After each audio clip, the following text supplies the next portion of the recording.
Satuan Reserse Kriminal Polrestabes Palembang dan tim Inafis menggelar olah TKP sementara terkait tewasnya anak perempuan 13 tahun yang diduga diracun kakak iparnya di Jalan Pancar Usaha, Kecamatan Seberang Ulus 1 Palembang. Dari TKP, polisi menemukan jamu yang dikemas dalam botol minuman yang diduga dikonsumsi korban. Selain mengumpulkan barang bukti, polisi juga memintai keterangan ayah korban. Anak gitu tadi, Yuda tadi. Cak mana nemuin, Pak?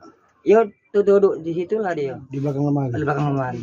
Oh, sempat dia ada WA katanya. Yo, sempat dia ada WA sama kakaknya. WA apa, Pak? Isi. WA-nya ngomongkan carilah adikmu di belakang gerobak. Oh, itu ya. Yo. Dia sekarang lagi. Siapa lari sekarang? Itu ditemu ke botol di mana, Pak tadi? Botol di luar. Itu kan apa? Minuman apa? Jamu apa, Pak? Enggak tahu aku gitu. Belum tahu ya.